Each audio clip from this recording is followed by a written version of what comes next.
A discussão sobre essas medidas econômicas anunciadas pelo governo está na Câmara. A Casa decidiu nesta semana o relator do projeto de lei complementar que estabelece gatilhos para o arcabouço fiscal e prevê o bloqueio de emendas. E é com ele que nós vamos conversar agora com o deputado federal Átila Lira, do PP do Piauí. Tudo bem, deputado? Muito obrigado por nos atender.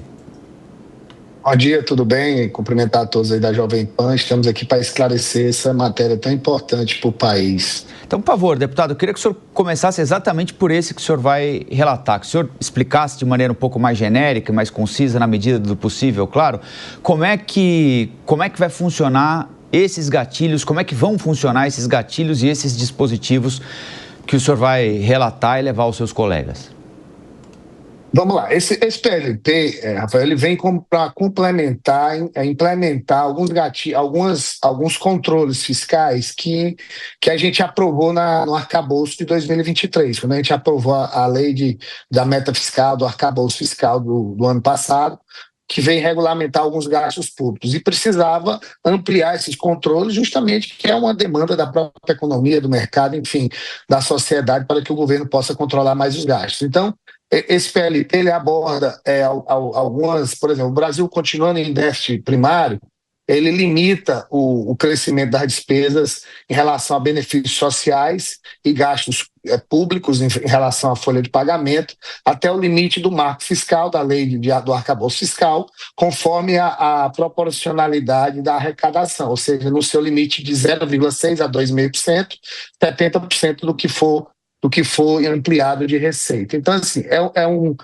ou seja, é uma implementação do que a Câmara dos Deputados e o Senado Federal aprovou quando nós aprovamos o arcabouço fiscal.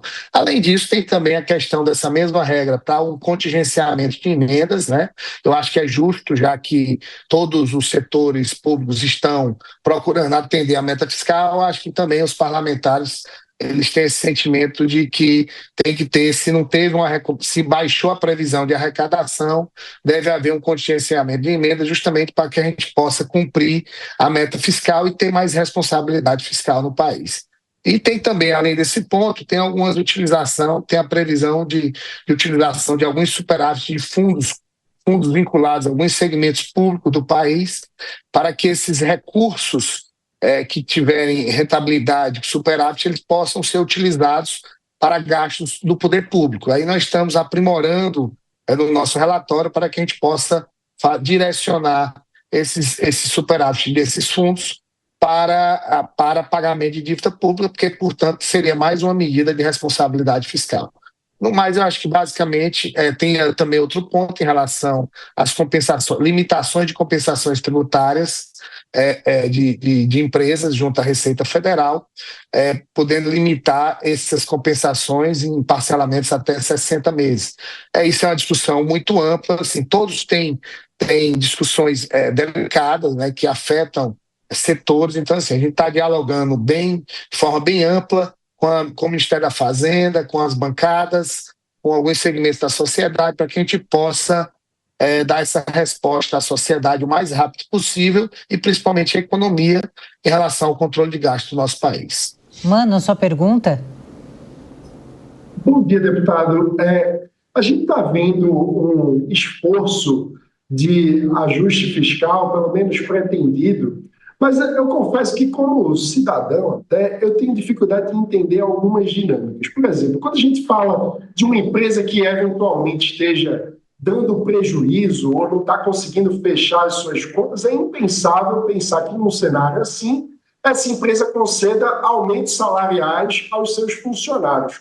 Contudo, o projeto de orçamento que está tramitando prevê 20 bilhões de reais para aumentos de salários do funcionalismo. O senhor não acha que falta muito ainda, em termos de esforço, do Estado olhar para si mesmo na hora de fazer o ajuste fiscal no cenário de déficit, como estamos vivendo há muitos anos?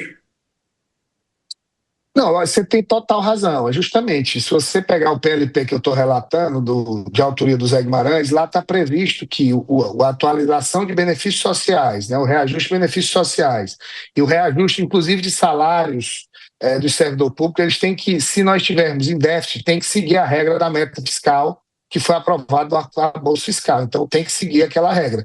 Se tiver reajuste já aprovado em leis anteriores, aí tem que respeitar a lei já direito adquirido. Mas nos próximos aumentos tem que seguir, a gente aprovando, a Câmara aprovando esse PLP, o Brasil continuando em déficit, tem que seguir a regra do arcabouço fiscal, e eu acredito que a lei de orçamento será adaptada, é por isso que está sendo aprovada tudo ao mesmo tempo, para que a gente não tenha conflito de jurisdição. Esse PLP é justamente para que o governo federal segure esses reajustes de despesas obrigatórias que ele tem, seguindo a regra da meta fiscal. Um déficit grande do país, um gasto grande do país é benefícios sociais. Então, ele vai ter uma regra conforme a arrecadação, que é a regra básica do PLP 200, da Lei 200, que é o arcabouço fiscal. Da mesma forma, os gastos com servidores públicos. Nós teremos um acompanhamento da arrecadação e vai depender da arrecadação. Se tiver frustração, vai para a regra fiscal, acompanhando 70% do que foi arrecadado para gastar entre 0,6% até 2,5%. Lembrando que se o déficit for muito alto, mas mesmo assim vai ter um reajuste real, que é o mínimo do teto fiscal, que é 0,6%.